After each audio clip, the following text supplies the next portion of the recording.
अस्सलामुअलैकुम everyone, my name is Abdul समी Khan and welcome to समी खान जीएफएक्स। तो आज की वीडियो के अंदर हम लोग प्रॉपर ग्राफिक डिज़ाइन सीखना स्टार्ट कर रहे हैं फाइनली।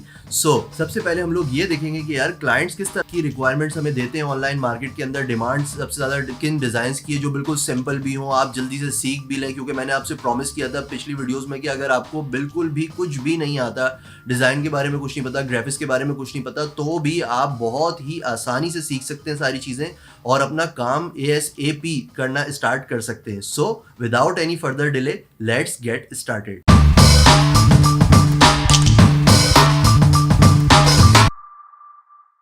ओके जी, तो सबसे पहले ये देख लेते हैं कि यार हमारे पास किस तरह के डिज़ाइंस की रिक्वायरमेंट सबसे ज़्यादा आती है। तो मेरे पास यहाँ पे कुछ वेबसाइट्स खुली हुई हैं जो मैंने पहले से खोल के रखी हुई हैं। Amazon, Spreadshirt, TeePublic and Zazzle और भी बहुत सारी वेबसाइट हैं जहाँ पर डिफरेंट मर्चेंडाइज, जिसमें T shirt, buttons, gift bags, candles, keychains, यार बहुत सारी चीज़ें होती हैं जो सेल आउट हो रही होती हैं। अब इसके बारे में मैं आपको बाद में बताऊंगा कि यार किस तरह से चीज़ें सेल आउट हो रही होती हैं, क्या प्रोसीजर है, आपने किस तरह से अपने डिज़ाइन अपलोड करने, ये सारी चीज़ें मैं बाद की वीडियो में बताऊंगा। आज की वीडियो का मकसद ये है कि यार डिज़ाइन को हम बनाना स्टार्ट कर दें और डिज़ाइन बनाने का, डिज़ाइन मेकिंग का जो प्रोसेस है ना, वो हम लोग सीख लें। तो भाई सबसे पहले देखते हैं हम लोग कि हमारे पास क्या चीज़ जो है ना वो अवेलेबल है। अब यहाँ पर देखें आप कि बड़ा ही सिंपल और सीधा सा डिज़ाइन है, ईट स्लीप बास्केटबॉल। ये अमेज़ॉन पे सेल आउट हो रहा है, ठीक है। ईट स्लीप बेसबॉल, उसी तरीके का कुछ सिमिलर डिज़ाइन है। सिंपल एक फ़ॉन्ट है, बस टेक्स्ट लिखा हुआ है और कुछ भी नहीं है। और यहाँ पर दूसरी जो वेबसाइट है उसके ऊपर सोल लिखा हुआ है। बड़ा सिंपल सा, स्लीक सा, सीधा सा डिज़ाइन है। यहाँ पे लिखा हुआ है ओके। और क्या है हम देख लेते हैं, स्लीप इन। तो बड़ी सिंपल और स्लीक और बहुत ही इतने आसान डिज़ाइन है कि यार कोई भी अगर प्रॉपरली गाइडलाइंस को फॉलो करे तो कोई बच्चा भी बना ले। मतलब इतने सिंपल डिज़ाइन बिक रहे हैं क्योंकि मिनिमलिस्ट ज़माना हो गया, बड़ी सिंपल और सीधी चीज़ें पसंद आती हैं अब लोगों को। तो सबसे पहले तो आपने बेसिक चीज़ें सीखनी है। अच्छा जी, ये तो हो गई एक बात कि भाई किस तरह से चीज़ें बिक रही हैं, कहाँ आप सर्विसेज अपनी दे रहे होंगे, वो तमाम बात की बातें वो मैं आपको नेक्स्ट वीडियोस के अंदर बताऊंगा कि यार आपने कहाँ डिज़ाइंस बना के बेचने हैं और क्या प्रोसीजर है, क्लाइंट्स कहाँ पर आते हैं, ये सारा प्रोसेस मैं आपको बाद में बताऊंगा। तो इसको तो कर देते हैं बंद, सही है। ये तो हो गया क्विक रिव्यू। अब सेकंड चीज़ ये कि हम बनाने जा रहे हैं कुछ इसी तरह का एक डिज़ाइन। ओके, तो अब बनाते हैं हम डिज़ाइन। तो उसके लिए सबसे पहले आप लोग खोल लें इलस्ट्रेटर। तो क्योंकि मैंने बोला था कि यार इलस्ट्रेटर जो है ना वो आप लोगों को इंस्टॉल करना पड़ेगा।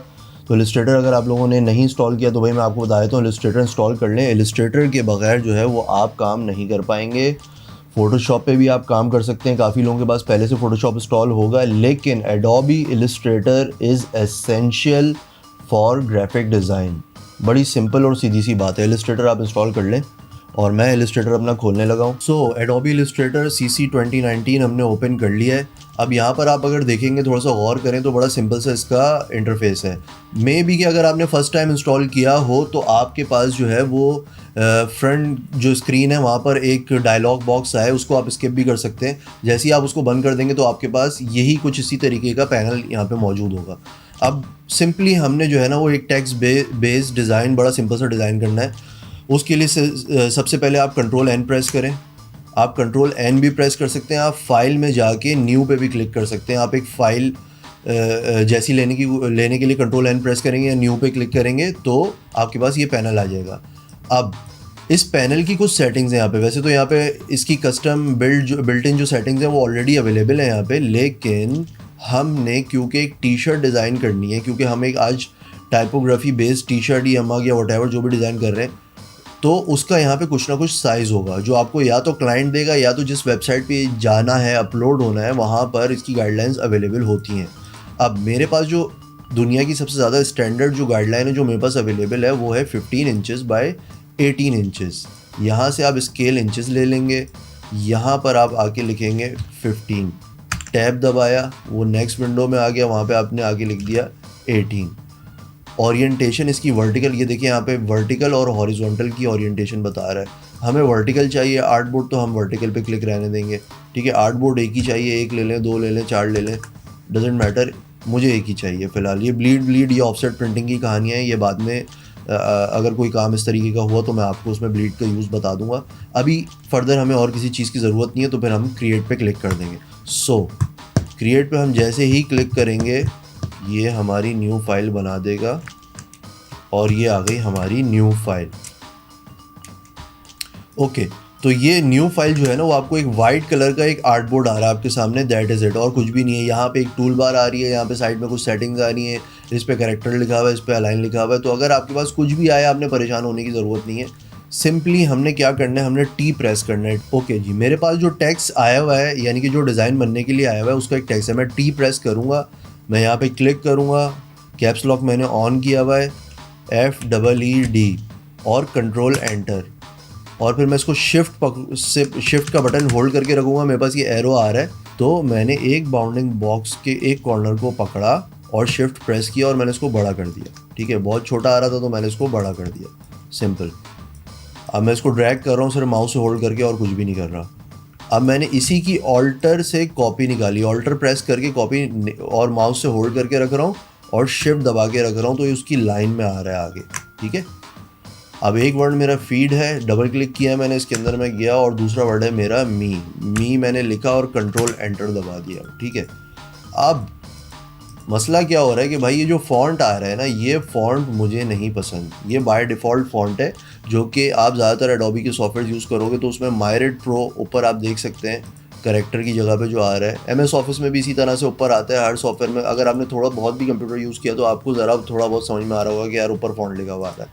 अच्छा, आप इसको जैसे ही सेलेक्ट कर रहे हो पकड़ के यूँ, तो ऊपर मायरेट प्रो आ रहा है। मुझे भाई ये फ़ॉन्ट नहीं पसंद। अब मेरे जहन में एक फ़ॉन्ट है जो मैं अक्सर अपने डिज़ाइन में यूज़ करता हूँ, वो है फैशन सेंस। ठीक है, अब ये फ़ॉन्ट मेरे पास तो इंस्टॉल है लेकिन आपके पास नहीं होगा। अब इसका तरीका क्या है, ये फ़ॉन्ट मैंने क्यों लगाया, मायरेट प्रो की टेक्निकल रीज़न क्या है कि वो मैंने क्यों नहीं। एक तो भाई टेक्निकल रीज़न सीधी सीधी ये है कि जो डिफ़ॉल्ट फ़ॉन्ट आ रहा था ना, जो कि ये वाला था, ये बोल्ड इनफ नहीं है। यानी कि अगर ये प्रिंट होकर टी शर्ट पे लगेगा ना, लाउड नहीं हो रहा मैसेज, मज़ा भी नहीं आ रहा, और फ़ॉन्ट का स्टाइल भी अच्छा नहीं है। ठीक है, ये मैंने कंट्रोल Z से अंडू किया था बाय द वे, सिंपल है बड़ा। अब मैं वापस यहाँ पे जाता हूँ और फैशन सेंस जो है ना वो सेलेक्ट कर लेता हूँ। ठीक है, अब हमने ये देखना है कि यार ये फ़ॉन्ट कहाँ से मिलेगा हमें। सबसे पहले हम लोग वेबसाइट खोल लेते हैं, जो सबसे ज़्यादा मैं यूज़ करता हूँ वेबसाइट, और मुझे कभी भी इस वेबसाइट से कोई प्रॉब्लम नहीं आया। ये है 1001fonts.com। अब इस वेबसाइट पे आप जैसे ही जाएंगे ना, तो ये उस वेबसाइट का इंटरफेस होगा। यहाँ पर आपने आना है और ये बटन दिया हुआ है only show fonts that are free for commercial use. इस पर आपने लाजमी क्लिक करना है। इस पर आप क्लिक कर दें तो यहाँ पर सारे फ्री फॉर कमर्शियल यूज़ के फॉन्ट्स आ जाएंगे जिनको आप कमर्शियली यूज़ कर सकें। यानी कि आप यहाँ से ये जितने भी ग्रीन बटन हुआ है ना डॉलर साइन पे, जब आप उसको डाउनलोड करोगे तो आप उस फॉन्ट के इस्तेमाल से कुछ भी टेक्स्ट टाइप करके किसी को सेल आउट कर सकते हो। फॉन्ट नहीं सेल आउट कर सकते, उस फॉन्ट से टाइप करके वो डिज़ाइन बना के आप किसी को वो डिज़ाइन भेज सकते हो। अब मैं आपको इसकी टेक्निकल जो है ना वो एस्पेक्ट बताता हूँ। देखें, ये जितना भी टेक्स्ट जो है वो वेबसाइट्स के ऊपर आपको टी शर्ट्स के ऊपर या किसी भी डिज़ाइन के ऊपर लिखा हुआ नज़र आ रहा है ना, ये रैंडम फॉन्ट्स नहीं है। ये फ्री फॉर कमर्शियल यूज़ या कमर्शियल यूज़ के लिए होते हैं फ़ॉन्ट्स। यानी कि आप कोई सा भी फ़ॉन्ट लेके अपनी मर्ज़ी से उसको सेल आउट नहीं कर सकते डिज़ाइन बना के। होगा क्या अगर आप ऐसा करेंगे तो क्या होगा, आप किसी भी क्लाइंट को अपना डिज़ाइन अपनी मर्ज़ी का, जैसे मैं यहाँ पे फ़ॉन्ट ले लूँ और ऊपर जाके ऐसे ऐसे हम लोग सेलेक्ट करके देखते थे ना बचपन में कि कौन सा अच्छा लग रहा है।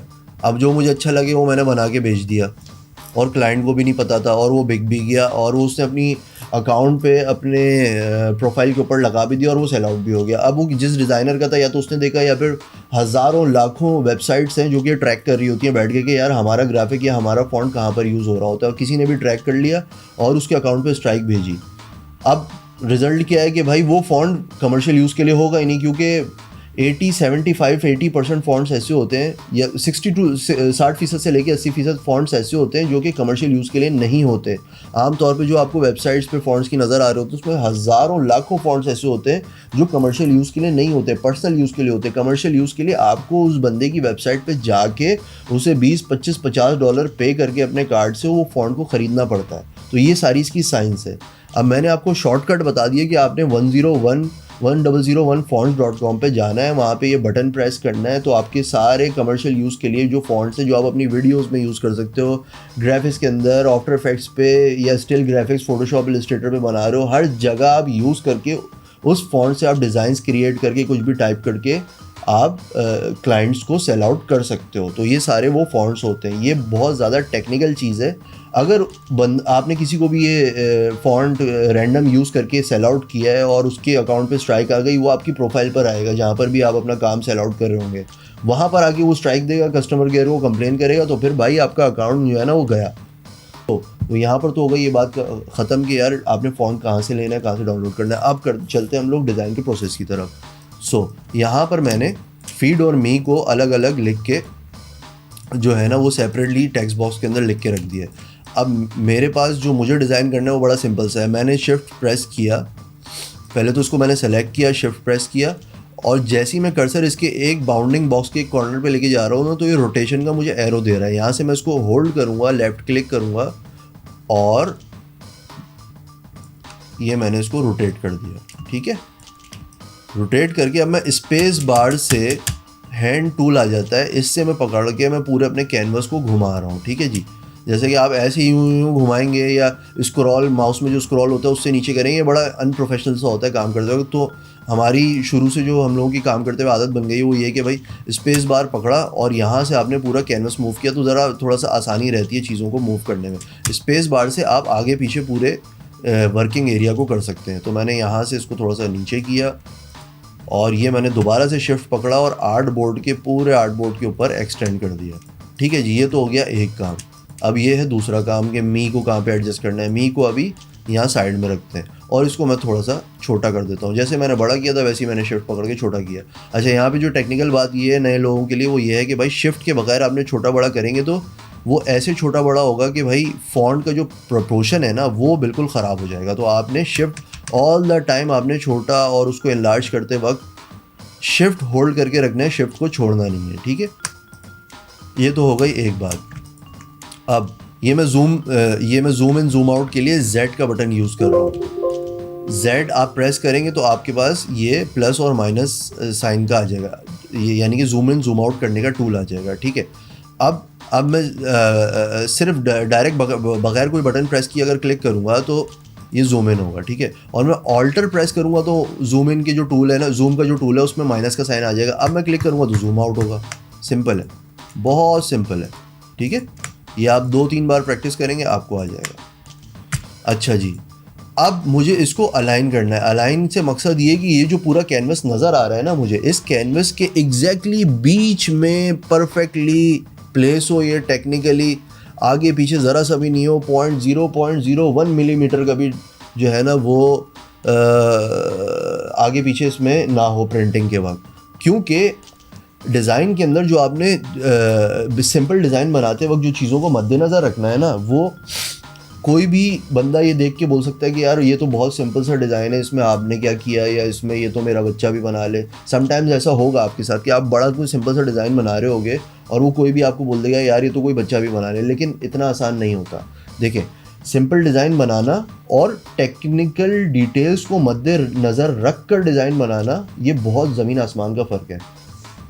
आपने सबसे पहले जो है ना वो एक बात अभी ये सीख ली कि यार आपने फ़ॉन्ट्स कौन से यूज़ करने। अब आम कोई भी इंसान होगा वो किसी भी तीसरे सॉफ्टवेयर के ऊपर कोई भी फ़ॉन्ट यूज़ करके उसकी फ़ाइल निकाल के उसको प्रिंट कर देगा, लेकिन वो उस पर सू हो सकता है या उसके अकाउंट बैन हो सकता है या बहुत सारे मसले हो सकते हैं। ये तो आपने एक बात सीख ली।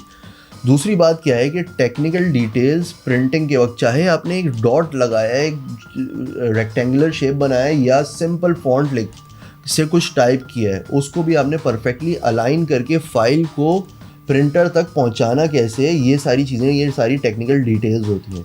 अब इसके लिए हमने क्या करना है कि भाई हमारा डिज़ाइन बिल्कुल एब्सोल्युटली फाइनल प्रोडक्ट जो है ना बिल्कुल परफेक्ट बने।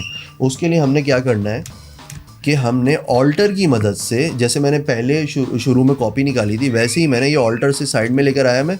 अब शिफ्ट प्रेस कर दिया और साइड में इसकी कॉपी निकाल दी। इसी तरीके से मी की भी मैंने एक कॉपी निकाल दी। इसको मैंने ऐसे ही रहने दिया। इसको सारे को मैंने यूँ सेलेक्ट किया पकड़ के, यानी कि यहाँ से माउस होल्ड करके लेकर आया और यूँ मैंने इसको पकड़ा और कंट्रोल शिफ्ट ओ प्रेस कर दिया। क्या मैंने प्रेस किया? कंट्रोल शिफ्ट ओ। कंट्रोल शिफ्ट ओ जो है ना, ये मैं अंडू करके वापस आ गया।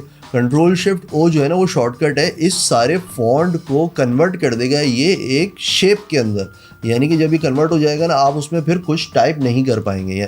और इसके लिए दूसरा तरीका ये है कि आप राइट क्लिक करें, क्रिएट आउटलाइंस पे जाएं और क्लिक कर दें। अब क्या हो गया, ये एक ही चीज़ है। कंट्रोल शिफ्ट ओ प्रेस करें या ऐसे कर लें आप, एक ही चीज़ है। अब क्या हो गया ये कि अब ये शेप के अंदर कन्वर्ट हो गया, यानी कि मैं इसके अंदर कुछ भी अब लिख नहीं सकता। यहाँ पे मैं डबल क्लिक करूँ तो अभी भी मैं लिख सकता हूँ, ठीक है। यहाँ पे मैं डबल क्लिक करूँ तो कुछ भी नहीं है, वो उसको सेपरेशन के अंदर जा रहा है। आप इसके अंदर अब कुछ भी नहीं लिख पाएंगे, अब ये शेप में कन्वर्ट हो गया। ऐसा मैंने क्यों किया? ऐसा मैंने इसलिए किया क्योंकि एक सेकंड के लिए इसको हटा दें और इसको इधर ले आएँ। अगर मैं इसको अलाइन करूँगा ना यहाँ पे, यानी कि इसको मैं पूरे कैनवस के सेंटर लाऊंगा और अलाइन टूल यूज़ करूँगा, जो कि यहाँ पे मौजूद है और ऊपर भी मौजूद होता है। अगर आप शेप सेलेक्ट कर लेंगे तो ऊपर आ जाएगा। अच्छा, इसको मैं अगर अलाइन करूँगा, पूरे आर्टबोर्ड के सेंटर लेकर आऊँगा, तो ये परफेक्टली सेंटर नहीं आएगा। डिज़ाइन में बहुत इंपॉर्टेंट चीज़ है कि चीज़ बिल्कुल परफेक्टली, आप राइट अलाइन कर रहे हो, लेफ़्ट कर रहे हो, बॉटम कर रहे हो, सेंटर कर रहे हो, एब्सोल्युटली परफेक्ट अलाइन होनी चाहिए, क्योंकि मशीन पे आप काम कर रहे हो और मशीन पे माफ़ी नहीं है। ये टेक्निकल डिटेल्स आप अभी से सीखना शुरू करेंगे तो जब आप एक्सपीरियंस्ड हो जाएंगे तो आपके जहन में ना ये पीछे बैठी हुई होगी, आप गलती करेंगे ही नहीं। आप भी बिल्कुल मशीन हो जाएंगे और आप गलती तकरीबन 99% नहीं करेंगे। 1% 2% चांस होता है, इंसान यूज़ कर रहा है तो कभी हो जाती है। 98-99% आप गलती नहीं करें। और अगर आप इन बातों पे ध्यान नहीं देंगे, डायरेक्ट एडवांस चीज़ें जो है ना वो आप क्रिएट करना शुरू करेंगे, तो आप बारीकियों को छोड़ देंगे पीछे, तो आपके डिज़ाइन में हमेशा गलतियाँ निकलेंगी, कुछ ना कुछ ऐसी टेक्निकल डिटेल्स जिससे आप प्रोफेशनल डिज़ाइनर नहीं कभी भी कहलाएंगे। तो ये बहुत बारीक चीज़ें लेकिन बहुत इंपॉर्टेंट चीज़ें और बड़ी सिंपल सी चीज़ें। अब ये अलाइन नहीं होगा, इसकी सबसे बड़ी मिसाल मैं आपको दे देता हूँ। एक हम यहाँ से स्क्वायर जो नज़र आ रहा है, यहाँ पे हम ये टूल ले लेते हैं और इसको यहाँ से लेके यहाँ तक ऐसे हमने पकड़ के शेप बना दिया, ठीक है। अब अगर मैं इसको जूम कर रहा हूँ तो ये शेप बिल्कुल एब्सोल्युटली, शेप का कलर भी यहाँ से डबल क्लिक करके मैंने चेंज कर दिया, ठीक है, ताकि आपको नज़र आ जाए कि भाई एब्सोल्युटली परफेक्ट उस पर बैठा हुआ है, ठीक है। अब इसी शेप को मैं कॉपी करके राइट साइड पे लाता हूँ, तो आप खुद देखें कि वहाँ से वही शेप, वही उसकी विड्थ है, लेकिन वहाँ से वो ई के ऊपर बैठ रहा है और यहाँ से वो नहीं बैठ रहा है। इसका क्या मतलब हुआ? इसका सीधा सा मतलब ये हुआ कि भैया आपका जो सेंटर में शेप, ऑब्जेक्ट, टेक्स्ट जो कुछ भी पड़ा हुआ है वो सेंटर अलाइन नहीं है। वो कैनवस के आर्टबोर्ड के एक तरफ को थोड़ा सा एक तरफ को हुआ है, यानी कि एक तरफ ज़्यादा हुआ है, वो बिल्कुल एब्सोल्यूट सेंटर नहीं है। ये तो हो गई एक मिसाल। अब इसको करते हैं बंद, ठीक है। वापस अपने डिज़ाइन पे चले आते हैं, इसको यहाँ रखते हैं, इसको हम आर्टबोर्ड पे ले आते हैं और अब हम इसको पकड़ते हैं और अब ये centre align, horizontal align centre का जो टूल है इस पर क्लिक करते हैं। अब ये सेंटर हो गया, ठीक है। ये शेप था, इसको हमने कंट्रोल शिफ्ट ओ से क्रिएट आउटलाइन किया हुआ था, उसको नहीं किया हुआ था, वो फॉन्ट था, ठीक है। अब हम दोबारा यहाँ से ले लेते हैं रेक्टेंगुलर बॉक्स और ये इसका कलर चेंज कर देते हैं ताकि आपको नज़र आ जाए और इसी को हम उठा के यहाँ पे रख देते हैं, ठीक है। ये मैंने राइट अलाइन कर दिया। अब आप देखिए एब्सोल्युटली सेंटर है, वो एब्सोल्युटली सेंटर है, बिल्कुल परफेक्ट। यानी कि गलती की, मैं जितना जूम किया हुआ इतने जूम की ज़रूरत भी नहीं है, बहरहाल दिखाने के लिए कि एब्सोल्युटली परफेक्ट है। ये टेक्निकल डिटेल्स हैं जो आपको समझना बहुत ज़रूरी है, ठीक है। अब ये तो हो गया एक काम, ये सेंटर हो गया। अब मैंने यहाँ पे मी को भी क्रिएट आउटलाइन करके रखा हुआ है। अब मैं मी को छोटा कर दिया मैंने, जैसे मैंने आपको बताया था कि शिफ्ट से होल्ड करके छोटा करना है। अब मैंने इसको भी सेंटर में इसके डी के अंदर रख दिया और मैंने इसको भी सेंटर पे क्लिक कर दिया, ये भी सेंटर आ गया। अब डी के अंदर का जो स्पेस है ना, यहाँ पे थोड़ी बहुत आपको माफ़ी मिल जाएगी। आपको जो आँखों से देख के जो भी सेंटर अलाइनमेंट लग रही है ना, आप वो कर दें। एक तो तरीका ये है कि यार आप जो बहुत ही देसी तरीका है ना, आप यहाँ से लेके यहाँ तक का बॉक्स खींचें, इस बॉक्स को पकड़ें शिफ्ट से और फिर इसको पकड़ें, इन दोनों को होल्ड करें। इस बॉक्स पे एक सिंगल क्लिक, अब इन दोनों सेलेक्ट हुए हैं। अब इस बॉक्स पे आप एक सिंगल क्लिक करें और आप इसको हॉरिजॉन्टली अलाइन कर दें, तो ये हो गया हॉरिजॉन्टली अलाइन। लेकिन ये हॉरिजॉन्टली अलाइन होने के बाद मेरी आँख को सही नहीं लग रहा, मुझे ऐसा लग रहा है कि मी जो है ना वो डी के नीचे वाले एरिया से ज़्यादा करीब हो रहा है। तो अब मैं इसको थोड़ा सा मैनुअली ऊपर कर दूंगा, मुझे ये ज़्यादा सही लग रहा है। आपको जो सही लग रहा है आप वो कर दें। जूम आउट करके देखें, आपको बैलेंस लग रहा है, सेंटर लग रहा है, तो ठीक है। और वर्टिकली ये यहाँ पे हमने ऑटोमेटिक टूल से इसको सेंटर कर दिया पूरे आर्टबोर्ड के। ठीक है जी, ये आपका डिज़ाइन बन गया, दैट इज़ इट। अब आपने कुछ भी नहीं करना। अब चलते हैं हम दूसरे पार्ट की तरफ। ओके जी, तो अब चलते हैं सेकंड पार्ट की तरफ। सेकंड पार्ट के लिए हम इस पूरे को सेलेक्ट कर लेते हैं और इसको मैं साइड में लेकर आता हूँ। इसका कलर आई मैंने प्रेस किया और मैंने आर्टबोर्ड के वाइट पे क्लिक कर दिया, तो इसका पूरा कलर जो है वो वाइट हो गया। आई होता है पिकर टूल। आप पिकर टूल लेंगे, आई प्रेस करेंगे, जिस भी कलर पे क्लिक करेंगे आपके ऑब्जेक्ट का वही कलर हो जाएगा। ग्रे पे क्लिक किया तो ग्रे हो गया, वाइट पे क्लिक किया तो वाइट हो गया। ठीक है, अब मैंने इसको कंट्रोल सी प्रेस किया, यानी कि कॉपी कर लिया। फोटोशॉप मेरे पास खुला हुआ है पहले से, यहाँ पे मेरे पास एक मौका मौजूद है जिस पर मैं काम करता हूँ, और मैंने इस लेयर को हाइड किया और यहाँ पे कंट्रोल वी पेस्ट किया। जब आप पहली दफ़ा फोटोशॉप खोलेंगे ना, तो यहाँ पर add to my current library आपके पास सिलेक्टेड होगा, इससे चेक हमेशा हटा दीजिएगा। ठीक है, खैर अभी मैं फ़ोटोशॉप के बारे में नहीं बता रहा, अभी मैं इलस्ट्रेटर के बारे में बता रहा हूँ। तो मैंने जैसे ही यहाँ पे कंट्रोल वी किया तो यहाँ पर मेरे पास ये ऑप्शन आ गया। इसमें मैं स्मार्ट ऑब्जेक्ट सेलेक्ट करूँगा और ओके पे क्लिक कर दूँगा। और अब मैं इसको थोड़ा सा छोटा करूँगा, जैसे मैं इलस्ट्रेटर में छोटा कर रहा था। फ़ोटोशॉप के नए वाले वर्जन के अंदर आपको छोटा बड़ा करते हुए शिफ्ट प्रेस करने की ज़रूरत नहीं होती। अगर आप शिफ्ट प्रेस करके यहाँ पे छोटा बड़ा करेंगे तो ये उल्टा काम करेगा यहाँ पे नए वर्जन के अंदर फ़ोटोशॉप के। तो मैंने शिफ्ट प्रेस किए बगैर इसको यहाँ पे अपने हिसाब से जो मुझे लगता है विजुअली सही है, ये मैंने इसको किया। अब आप देखें सिंपल और क्लीन डिज़ाइन भी जो है वो किस तरह जब मॉकअप पे लग जाता है तो क्लीन और अच्छा लगता है। बिल्कुल बहुत ही सिंपल, यानी कि ये डिज़ाइन अगर मैं बग़ैर ट्यूटोरियल के मतलब बनाता तो शायद कोई भी अगर प्रोफेशनल डिज़ाइनर इसको बग़ैर एक्सप्लेन किए बनाएगा तो 5 मिनट के 2-3 मिनट के अंदर ही बना लेगा। बहुत ही इजी है, आप 2-3 बार प्रैक्टिस करेंगे तो इस तरह की चीज़ें आप हार्डली 5 मिनट्स के अंदर ही बना लेंगे। तो बहुत ही सिंपल है ये। अब देखिए आप कितना क्लीन लग रहा है। अब ये मॉकअप की जो सारी कहानी है, फ़ोटोशॉप की जो सारी कहानी है, ये मैं आपको नेक्स्ट वीडियोज़ के अंदर बताऊँगा। इस वीडियो का मकसद सिर्फ डिज़ाइन क्रिएट करना जो है वो सिखाना था। तो यहाँ पर डिज़ाइन हमने क्रिएट कर दिया। अब ये वाइट जो मैंने कलर किया हुआ है ना, इसी को कंट्रोल जी से आप ग्रुप करें। मैंने पूरा सेलेक्ट किया और कंट्रोल जी प्रेस किया तो ग्रुप हो गया, यानी कि ये दोनों एक ही शेप जो है ना वो हो गए। अब मैंने यहाँ से या यहाँ से, ये दोनों पैनल्स में आप कहीं पर भी आप इसको हॉरिजॉन्टली अलाइन पे क्लिक कर सकते हैं। मैंने क्लिक किया तो ये पूरे आर्टबोर्ड के सेंटर में आ गया। ऊपर से मैंने थोड़ी सी स्पेस दी हुई है ज़्यादा, क्योंकि जब आप टी शर्ट या मर्चेंडाइज से रिलेटेड कोई भी प्रोडक्ट हो, आप जब वो प्रिंट कर रहे होते हो, मग प्रिंटिंग हो, टी शर्ट हो, कुछ भी हो, आप उस पर ऊपर से थोड़ा सा ज़्यादा मार्जिन छोड़ते हो। तो यहाँ से मैंने अंदाजे से थोड़ा सा मार्जिन छोड़ा हुआ, क्योंकि मुझे पता है कि अंदाजे से काम कर करके मुझे अंदाज़ा हो गया है कि यार कितना मुझे ऊपर से छोड़ना है। तो इट डजेंट मैटर कि मैं उसको प्रॉपरली मेजर करूँ, sometimes it really doesn't matter. तो फ़िलहाल मैं इसको सिर्फ अब फाइल इसकी मैं एक्सपोर्ट कर देता हूँ। अब मैं जाऊँगा फाइल में और यहाँ पर एक्सपोर्ट पे क्लिक करूँगा और एक्सपोर्ट एज पे आ जाऊँगा। ठीक है, सबसे पहले हम जाते हैं डेस्कटॉप के ऊपर, क्योंकि मैं डेस्कटॉप के ऊपर टेम्परेरीली एक फ़ोल्डर बना देता हूँ एक्सपोर्ट के नाम से।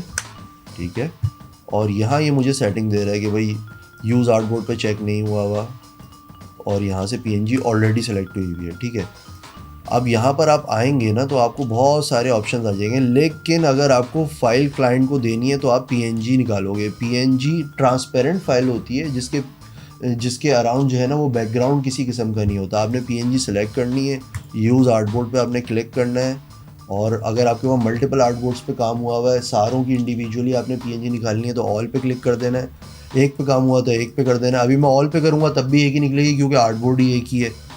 फ़िलहाल मैं रेंज पे क्लिक कर देता हूँ और 1 उसको दे देता हूँ, यानी कि पहला आर्टबोर्ड और 1 उसको एक्सपोर्ट पे क्लिक करके मैं यहाँ पर आ जाऊँगा जैसे ही, और मैं इसको नाम दे देता हूँ फीड डैश मी, और एक्सपोर्ट पे क्लिक कर देता हूँ और यहाँ पर ये सेटिंग आ जाएगी। अब यहाँ पे आपने प्रिंट की फ़ाइल है ना, तो आपने इसको 300 ppi पे ही सेलेक्ट करके टाइप ऑप्टिमाइज जो डिफ़ॉल्ट सेटिंग है, बस यहाँ पे मेक श्योर कर लीजिएगा कि 300 पर हो। ये 300 क्या होता है, 72, 150, ये हम आगे कभी डिस्कस करेंगे। राइट नाउ आप 300 पे इसको सेलेक्ट कर लें और ये टाइप ऑप्टिमाइज को आप इसको रहने दें, और यहाँ पे ट्रांसपेरेंट पे आप सेलेक्ट कर लें। ब्लैक या वाइट पे क्लिक नहीं होना चाहिए, ट्रांसपेरेंट पे एरो की से जो है ना वो ये सिलेक्टेड होना चाहिए। अब आप ओके पे क्लिक करेंगे तो ये अपनी प्रोसेसिंग कंप्लीट करेगा और पीएनजी फाइल निकाल देगा। अब हम डेस्कटॉप पर आते हैं, डेस्कटॉप पे एक्सपोर्ट के फोल्डर में जाते हैं। अब यहाँ पर ज़ाहिर है वाइट कलर पे वो निकली हुई है पीएनजी, तो आपको नज़र नहीं आएगी, जब आप क्लिक करेंगे तो आपको नज़र आ जाएगी। अब इसको मैं ड्रैग करके लाता हूँ और ऑल्टर और टैब की मदद से मेरे पास ऑप्शन आ जाते हैं। ऑल्टर मैंने प्रेस किया हुआ है और मैं टैब दबाता रहूँगा तो ये ऑप्शन आ जाएंगे। मैंने टैब इलस्ट्रेटर पे लाके छोड़ दिए दोनों बटन, और मैंने यहाँ पे इस फाइल को लाके, अभी मैंने माउस को क्लिक होल्ड किया हुआ था, मैंने इसको छोड़ दिया। जैसे ही मैंने छोड़ा तो ये ट्रांसपेरेंट डिज़ाइन मेरे पास आ गया है। ठीक है, ये बिल्कुल रेडी फाइल है आपकी क्लाइंट को डिलीवर करने के लिए। यानी कि जो मैं अपना काम जो फाइल में अपना काम जो है वो क्लाइंट्स को देता हूँ वो ये फाइल्स होती हैं, ज़्यादातर पीएनजी फाइल्स होती हैं। एडिटेबल फाइल्स बहुत कम लोग मांगते हैं, जो मांगता है उसको एडिटेबल यानी कि इलस्ट्रेटर की फ़ाइल भी दे देता हूँ। इलस्ट्रेटर की फ़ाइल आपको किस तरह से सेव करनी है, कंट्रोल शिफ्ट एस आपने प्रेस करना है, और मैं उसी डेस्कटॉप के फोल्डर में आ गया जहाँ पे मैंने जो है वो पीएनजी निकाली थी। यहाँ पर मैं गया, इस फाइल का नाम मैंने दे दिया feed-me। एडोबी इलस्ट्रेटर की फ़ाइल आप सेलेक्ट कर सकते हैं, लेकिन आप कभी भी किसी क्लाइंट को फ़ाइल देंगे अगर एडोबी इलस्ट्रेटर पे काम करी हुई तो एडोबी इलस्ट्रेटर की फ़ाइल आप नहीं देंगे, आप देंगे EPS फाइल। इलस्ट्रेटर की फ़ाइल क्यों नहीं देंगे, क्योंकि इलस्ट्रेटर में एक मसला ये है कि अगर आपने न्यू ईयर वर्जन के ऊपर बनाया, मिसाल के तौर पे मैंने 2019 के वर्जन के ऊपर बनाया है और क्लाइंट के पास है 2017 का वर्जन, तो उसके पास पुराने वर्जन में नए वर्जन की फ़ाइल नहीं खुलेगी। फ़ोटोशॉप में खुलती है लेकिन इलस्ट्रेटर के अंदर पुराने वर्जन के अंदर नए वर्जन की फ़ाइल नहीं खुलती। तो इसका सोल्यूशन सीधा ये है कि इलस्ट्रेटर EPS को क्लिक करें, .EPS की फ़ाइल आप सेव पे क्लिक करें, और यहाँ पर आके आप वर्जन जो है ना वो पुराना सेलेक्ट कर लें, कोई सा भी, जैसे इलस्ट्रेटर CS5 सेलेक्ट कर लें और इसको ओके पे क्लिक कर दें। प्रीव्यू फॉर्मेट को आप इसको नन कर दें और ओके पे क्लिक कर दें। ठीक है जी, ये फ़ाइल सेव हो गई और यहाँ पे ये फाइल आ गई .EPS। ठीक है, अब मैं पुराना इलस्ट्रेटर खोल देता हूँ एक सेकंड के लिए आपको दिखाने के लिए, ताकि 100% आपका प्रॉब्लम जो है ना वो सॉल्व हो जाए। कोई मसला ही ना हो कि यार फाइल नहीं खुल रही, ये नहीं हो रहा, वो नहीं हो रहा, क्लाइंट कह रहा है फाइल नहीं खुल रही। अब मैंने इस फाइल को ड्रैग किया, यहाँ पर ड्रॉप कर दिया। ठीक है, यहाँ पर है आपकी फ़ाइल आ गई।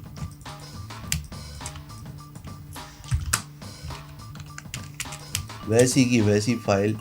दूसरी एक और चीज़ है कि अगर आप एडिटेबल फ़ॉन्ट उसको देंगे, यानी कि फ़ॉन्ट अगर आप उसको देना चाहें तो आप विंडोज़ के फोल्डर में जाके जहाँ पे फ़ॉन्ट्स होते हैं माई कंप्यूटर के अंदर, C ड्राइव में, विंडोज़ के अंदर, वैसे तो आपने ऑलरेडी वो फ़ॉन्ट डाउनलोड किया होगा तो आप वहाँ से भी दे सकते हैं। अगर आपके पास डाउनलोडेड नहीं है, आपने किसी ज़माने में डाउनलोड किया है, तो आप फ़ॉन्ट्स के फोल्डर में जाएँ, C विंडोज़ में, सारी जो विंडोज़ होती हैं उसमें विंडोज़ के फोल्डर के अंदर फ़ॉन्ट्स का फोल्डर होता है, यहाँ पे आप जाएँ, क्लिक करें, FAC जो था इनिशियल कीवर्ड वो मैंने दबा दिया। मैं ऊपर आके सर्च बार में भी FACIL लिखूंगा तो ये फ़ॉन्ट आ जाएगा। अब मैं इसको कॉपी करूँगा, उसी फोल्डर में आऊँगा और यहाँ पे पेस्ट कर दूँगा तो ये फ़ॉन्ट आ गया। अब ये तीनों फुल एंड फाइनल फाइल्स, आप इसको राइट क्लिक करें, सेंड टू में जाएं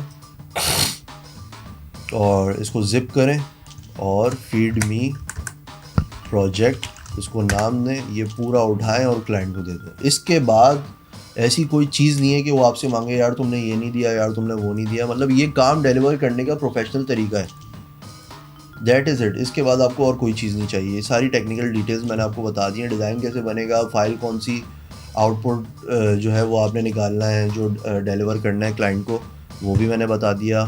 मॉकअप कैसे बनेगा ये अब मैं जब फोटोशॉप आपको सिखाऊंगा तो मैं उसी के अंदर सिखा दूंगा कि यार ये मॉकअप कैसे बनाना है। ये बहुत ही सिंपल है, आप अपनी टी शर्ट की भी तस्वीर खींच के बना सकते हैं। इंटरनेट पे भी बहुत सारे मॉकअप्स हर चीज़ के अवेलेबल हैं, मग्स के, की चेन्स के, फ़ोन केसेस के, टी शर्ट्स के, हर चीज़ के, हुडीज़ के अवेलेबल हैं। नहीं तो आप अपनी भी, अगर आपको खुद शौक़ है, मुझे ज़्यादातर मतलब पसंद है कि यार मैं अपनी चीज़ें खुद ही बना लूँ, तो मैं कोशिश मेरी यही होती है कि यार मैं तस्वीर खींचूँ उसको लेकर आऊँ, क्रॉप करके मैं अपना मतलब खुद ही क्रिएट कर लूँ मॉकअप भी। ये बहुत ही सिंपल है, बहुत आसान है, इसमें कोई ऐसी साइंस नहीं है।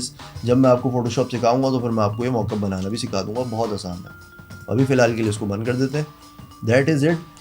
तो ज़रूर आप लोग ये क्रिएट करें डिज़ाइंस क्रिएट करके आप लोग मुझे बताएं कि यार कहाँ आपको प्रॉब्लम आई, कहाँ आपने बड़ी आसानी से चीज़ों को समझ लिया और डिज़ाइंस बना के मुझसे शेयर करें। फेसबुक पे भी आप शेयर कर सकते हैं, कमेंट में जाके वहाँ पर आप पेस्ट कर सकते हैं कि आपने क्या चीज़ बनाई है, क्या आपको मुश्किल आ रही है। वहाँ पे अपने कमेंट शेयर कर सकते हैं कि यार मैं यहाँ पे फंस रहा हूँ, या ये मुझे मुश्किल आ रही है, यहाँ पे मुझे थोड़ी सी हेल्प कर दें। मैं बिल्कुल पूरी कोशिश करूँगा कि आपकी हर क्वेरी का मैं जवाब दूँ। तो thank you so much for watching, और होपफुली आपने बहुत सारी चीज़ें लर्न करी होंगी। बिल्कुल सिंपल टाइपोग्राफी से भी जो है वो बहुत सारी चीज़ें इसमें लर्न करने वाली हैं कि यार टेक्निकल डिटेल्स क्या हैं, किस तरीके से आपको छोटी-छोटी बारीकियों का ख़्याल रखना है। जो जैसे ही आप प्रोफ़ेशनल काम करना वेबसाइट्स के ऊपर अकाउंट बना के स्टार्ट करेंगे, तो आपको ये चीज़ें बहुत ज़्यादा हेल्प करेंगी एक फ़ाइनल प्रोडक्ट डिलीवर करने में। अगर ये टेक्निकल डिटेल्स आप नहीं समझेंगे, तो फिर आप अगर आपको काम मिल भी जाता है, तो आपको पता नहीं होगा कि यार मैंने क्या करना है, कैसे आउटपुट देना है, मतलब डिलीवर कैसे करनी है चीज़ें। ये सारी चीज़ें आपको पता होना बहुत ज़्यादा ज़रूरी हैं। तो ये बहुत ही आसान चीज़ें, इस पे अपने 2, 4, 6 घंटे लगाइए, कुछ भी क्रिएट करें, कुछ भी लिखें, और वहाँ से हज़ारों की तादाद में आप फ़ॉन्ट्स डाउनलोड करें और ट्राई करें वही फ़ॉन्ट्स जो कि फॉर कमर्शियल यूज़ हैं, जैसे मैंने आपको बताया कि डाउनलोड कैसे करना है। तो क्रिएट करें चीज़ें और मुझसे शेयर करें। Thank you so much for watching. अपना बहुत ख्याल रखिएगा और बहुत जल्दी नेक्स्ट वीडियो में मुलाकात होगी। अल्लाह हाफ़िज़।